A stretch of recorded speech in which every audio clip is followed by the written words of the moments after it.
Hello friends, welcome back to our channel Mom Treasure. ஒரு இதமான காற்று வாங்கலாமே அப்படின்னு சொல்லிட்டு வெளியில் வந்து உட்காந்துட்டு இருந்தேன். ஸோ ஈவினிங்னாலே கொஞ்சம் அப்படியே இதமான ஒரு காற்று வந்து அடிக்குது.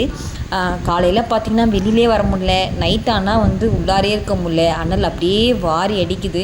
ஸோ அது ஒரு மாடி தெரியுது பார்த்திங்களா, அது எங்கள் வீட்டோட ரெகுலர் கஸ்டமர். ஸோ டெய்லிக்கும் வரும், நாங்கள் ஏதாவது வச்சுருந்தோம் கொடுத்தோன்னா அழகாக சாப்பிட்டு போயிடுவாங்க. ஸோ இன்றைக்கும் அது மாதிரி வந்து கொஞ்சம் சாப்பாடு வந்து வச்சுருந்தேன், வந்து அழகாக குடிச்சிட்டு போயிட்டாங்க. ஸோ இப்போ தான் நான் வந்து ஈவினிங் வந்து கொஞ்சம் மதியானம் ரொட்டீனோட அப்படியே ஏற கட்டி வச்சுருக்கேன். ஸோ வீடெல்லாம் இப்படி தான் இருக்குது. இப்படிலாம் இருந்தால் தான் லீவ் விட்டாச்சு அப்படின்றது நமக்கே தெரியும். பிள்ளை குட்டிலாம் வந்து அப்படி தான் வீடெல்லாம் இருக்கும், கொஞ்சம் அட்ஜஸ்ட் பண்ணிக்கோங்க. ஸோ கீர்த்தி வந்து ஏதோ டிஷ் பண்ண போகிறேன் அப்படின்னு சொல்லிட்டு ஏதோ மீன் மேக்கர்லாம் வேக வச்சுருக்கா. லீவ் விட்டதுலேருந்தே எங்கே வெளில கூப்பிட்டு போங்கம்மா அப்படின்னு சொல்லிட்டு 2 பேரும் ஒரே அழுக. ஸோ நெக்ஸ்ட் மந்த் தான் எங்கேயா கூப்பிட்டு போகணும். எங்கே கூப்பிட்டு போகிறது, தடைக்கும் தான் நமக்கு தான் சில்வர் பீச் இருக்கே. ஸோ அங்கே போயிட்டு நம்ம வந்து ஒரு ½ டேஸ் ஸ்பெண்ட் பண்ணிட்டு வந்தால் அந்த லீவே ஓடிடும் அவங்களுக்கு. ஸோ அதுக்குள்ளார பார்த்தீங்கன்னா உங்கள் ஃப்ரெண்ட்ஸ் எல்லாருமே பக்கத்தில் ஏதோ பார்க்குக்கு போகிறாங்களா அப்படின்னு சொல்லிட்டு ஒரே அழுக. சரி போய் என்ஜாய் பண்ணிட்டு வா அப்படின்னு சொல்லிட்டு அனுப்பிச்சிருக்கேன். ஸோ அவங்க 2 பேரும் பார்க்குக்கு போயிட்டு வரத்துக்குள்ளார டக்குன்னு வீடை கொஞ்சம் நீட் பண்ணிடலாமே அப்படின்னு சொல்லிட்டு காலையிலே கொஞ்சம் கீர்த்தி வந்து வீடெல்லாம் அழகாக நீட் பண்ணி வச்சுட்டா. இன்னும் வந்து வீடை மட்டும் கொஞ்சம் பெருக்கி தள்ளிட்டு ஜாமான் கழுவி வச்சுட்டா ஈவினிங் ரொட்டீன் முடிஞ்சிடும். ஸோ நமக்கு வந்து பார்த்திங்கன்னா கொஞ்சம் ரிலாக்ஸேஷன் அப்படின்னு பார்த்தீங்கன்னா இந்த காஃபி டீ குடிக்கிற நேரம் மட்டும்தான். ஸோ கீர்த்தியும் சாயும் அழகாக வந்து பார்க் போயிட்டு வந்துட்டாங்க. அவங்க என்ன சொல்கிறாங்க அவங்க கிட்டே கேளுங்க. கூப்பிட்டு போங்கன்னு சொல்லிட்டு சாயும் கீர்த்தி ஒரே அழுக. சரி நாளைக்கு வந்து அவங்க பக்கத்து வீட்டில் இன்னும் கொஞ்சம் பேர் போனாங்க, அவங்க ஃப்ரெண்ட்ஸ் எல்லாம். ஸோ அவங்க கூட போயிட்டு நல்லா ஜாலியாக என்ஜாய் பண்ணி கீர்த்தி. சாய் நீங்கள் என்ஜாய் பண்ணீங்க. இன்னும் சாய் வந்து எதுவும் சர்ப்ரைஸ் வச்சுக்கிறானா, அதையும் நம்ம பார்த்துட்டு வந்துடுவோம். என்னடா oh I love you too Sai குட்டி. பாருங்க பூ கலெக்ட் பண்ணிட்டே வந்தா, திட்டுலாம் வாங்கிட்டு வந்தான்.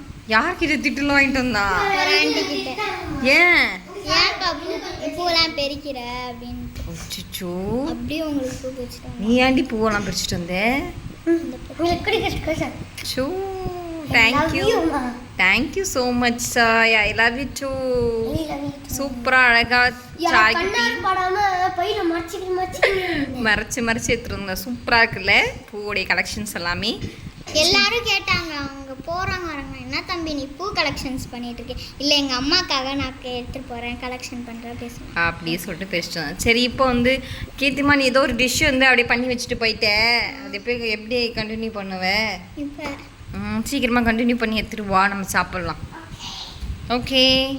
தம்பி வந்து லேட்டாக வீடியோ எடுத்தனால நான் முன்னாடி போட்டது வந்து அவன் வீடியோ எடுக்க மறந்துட்டான். ஸோ வந்து நான் முன்னாடி வந்து பேன் வந்து நல்லா வந்து ஹீட் ஆனோடனே ஆயில் வந்து போட்டுட்டு அதில் வந்து நாங்கள் வந்து உளுந்து வந்து இப்போ வந்து நாங்கள் நிறையா வந்து சேர்க்க ஆரம்பிச்சிட்டோம். ஏன்னா வந்து உளுந்து வந்து நம்ம உடம்புக்கும் நல்லது, சாப்பிட்றாலும் எதுவும் ஆகாது. ஸோ உளுந்தும்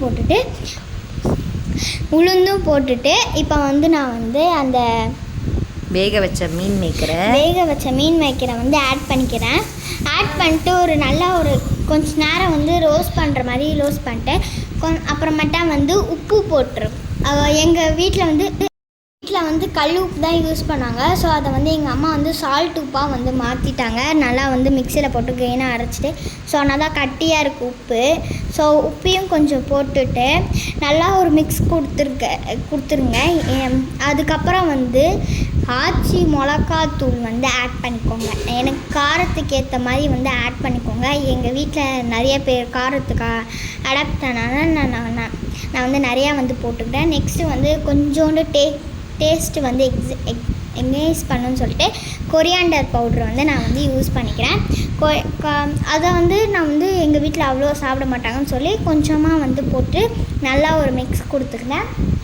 நல்லா ஒரு மிக்ஸ் கொடுத்தோன்னே ஒரு ரெட்டிஷ் கலரில் வந்து பிளட்டு மாதிரி இருந்தது என்னோடது. எனக்கே பயமாக வந்து முறு வரணும் அப்படின்றாங்க. கார்ன்ஃப்ளவர் மாவு வந்து ஆட் பண்ணிக்கிறான். ஸோ அவளுக்கு வந்து அவள் வந்து டிஷ் பண்ணுற அளவுக்கு அவளுக்கு ஃபியூலண்ட்டாக கடன்னு அவளுக்கு வந்து சொல்ல தெரியல. அதனால் நான் வந்து சொல்கிறேன், இந்த டிஷ் பண்ணும்போது நான் கிட்டக்க இல்லவே இல்லை. இது வந்து பார்த்திங்கன்னா கீர்த்தியும் சாயும் தான் முழுக்க இந்த டிஷ் வந்து பண்ணாங்க. ஸோ இது நல்லா வந்து ஃப்ரை பண்ணி எடுத்து வச்சுக்கிட்டா.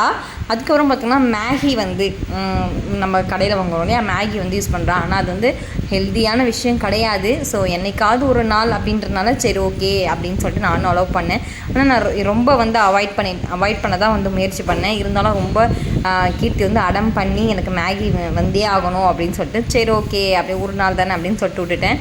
அதே பேனில் பார்த்திங்கன்னா லைட்டாக வந்து எண்ணெய்லாம் ஊற்றிட்டு தண்ணி வந்து ஊற்றி நல்லா வந்து கொஞ்சம் எப்பயுமே நம்ம மேகி செய்வோம் இல்லையா, அதேமாரி தான், அதே ப்ரொசீஜர் தான். ஸோ எல்லாத்தையுமே வந்து கீர்த்திக்கு வந்து சமைக்கிறதுல கொஞ்சம் இன்ட்ரெஸ்ட் இருக்குது. ஸோ அதனால் நான் வந்து சமைக்கும் போது பார்த்திங்கன்னா கேஸ் வந்து எப்படி ஹேண்டில் பண்ணணும் அப்படின்றத சொல்லியிருக்கேன். அதனால் அவள் வந்து கரெக்டாக வந்து ஹேண்டில் பண்ணி கரெக்டாக எல்லாத்தையுமே பண்ணிவிடுவாள். நான் ஏதாவது ஒரு விஷயம் எனக்கு ஏதாவது உடம்பு சரியில்லை அப்படின்னா கூட கீர்த்தி வந்து கொஞ்சம் டேக் ஓவர் பண்ணிப்பாள், ஃபேமிலி வந்து டேக் ஓவர் பண்ணிப்பாள். ஏதாவதுனா வந்து இட்லி ஊற்றுறது, தோசை ஊற்றுறது, சட்னி அரைக்கிறது, இதுமாதிரி சின்ன சின்ன விஷயங்களை வந்து பண்ணுவாள். இந்த சாப்பாடு வடிக்கலாம் தெரியாது, இதுமாரி குக்கர்லேயும் வைக்க தெரியாது. ஏதாவது இப்போ வந்து உருளைக்கிழங்கு இருந்துச்சு அப்படின்னா டக்குன்னு வந்து ஒரு பொரிக்குழம்பு மாதிரி வச்சு வந்து அதை வந்து சர்வ் பண்ணுருவாள். நம்ம இல்லையே அப்படின்ற மாதிரி அது மாதிரிலாம் வந்து திங்க் பண்ண மாட்டாள். அவளே டக்குன்னு ஏதாவதுன்னா டிஷ் வந்து அவளே பண்ணிவிடுவாள். ஸோ அதுமாரி வந்து எப்பயும் போய் மேகி செய்கிற மாதிரி தான் செய்யணும். உங்கள் குழந்தைக்குமே சின்ன சின்ன விஷயங்களை வந்து சின்ன வயசுலேருந்தே சொல்லி கொடுக்கும்போது அவங்களுக்கு வந்து கொஞ்சம் பெருசாக ஆகும்போது அவங்களுக்கு கொஞ்சம் ஹெல்ப்ஃபுல்லாக இருக்கும் இல்லையா. பெருசாகி நம்ம போய் கற்றுக்கிறத விட கொஞ்சம் சின்ன வயசுலேருந்து சின்ன சின்ன விஷயங்கள் நம்ம வந்து கற்றுக் கொடுக்கறது ஒரு விஷயந்தான்.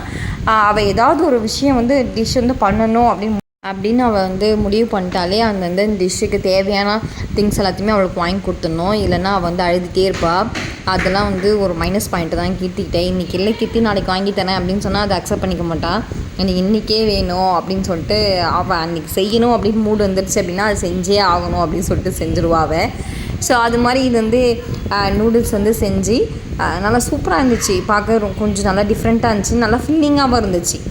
ஸோ இது வந்து பார்த்திங்கன்னா ஒரு 2 பேர் சாப்பிட்லாம் அதுமாரி இருந்துச்சு. ஆனால் நாங்கள் 3 பேர் சாப்பிட்டோம். நம்ம வந்து ரவுண்டு சாப்பாடு இருக்கும்போது தான் நம்ம அடித்து பிடிச்சி சாப்பிடுவோம் இல்லையா. ஸோ நிறையா இருக்கும்போது பார்த்திங்கன்னா நம்ம அந்தளவுக்கு சாப்பிட மாட்டோம். நிஜமே இந்த டிஷ் வந்து நல்லா இருந்துச்சு, நல்லா டேஸ்டியாகவும் இருந்துச்சு. எப்பயும் போலேயே மேகி செஞ்சுட்டு அந்த சோயாபீன்ஸ் இருக்குது இல்லையா, நம்ம அதை கிரேவி மாதிரி செஞ்சுருக்கேன். அதையுமே இந்த மேகி கூட போட்டு நல்லா மிக்ஸ் பண்ணி சூப்பராக வந்து ஒரு ஈவினிங் வந்து ஒரு ஸ்நாக்ஸ் சொல்லலாம், இல்லை வந்து நைட்டு டின்னர் கூட நம்ம வந்து எடுத்துக்கலாம். ஏன்னா அந்தளவுக்கு வந்து நல்லா ஃபில்லிங்காக இருந்துச்சு. சின்ன பசங்க 2 பேர் சாப்பிட்லாம், பெரியவங்களாக இருந்தால் ஒரு ஆள் சாப்பிட்லாம், அந்த மாதிரி இருந்துச்சு. நல்லா டேஸ்டியாக நல்லா எம்மியாக இருந்துச்சு. உங்கள் வீட்டு குழந்தைங்களுக்காக நீங்கள் என்னென்ன டிஷ் தான் சொல்லி கொடுத்துருக்கீங்க அப்படின்றத கீழே கமெண்ட் செக்ஷன் கமெண்ட் பண்ணுங்கள். மறக்காமல் நம்ம சேனல் போய் சப்ஸ்கிரைப் பண்ணி வச்சுக்கோங்க. அண்ட் பக்கத்தில் பெல் ஐக்கானை கிளிக் பண்ணி ஆல் என்ற ஆப்ஷனை கிளிக் பண்ணிக்கோங்க. அப்போ தான் நான் போடுற வீடியோஸ்லாம் உங்களுக்கு நோட்டிஃபிகேஷனோட வந்து சேரும். பாய் கைஸ், இன்னொரு இன்ட்ரெஸ்டிங்கான வீடியோவில் வந்து மீட் பண்ணுறோம். Bye, take care and thanks for வாட்சிங். இதேமாதிரி நம்ம வீடியோஸ்க்கு எல்லாத்துக்குமே நீங்கள் வந்து சப்போர்ட் பண்ணுங்கள். இந்த வீடியோ ரொம்ப பிடிச்சிச்சுன்னா லைக் பண்ணி உங்கள் ஃப்ரெண்ட்ஸ்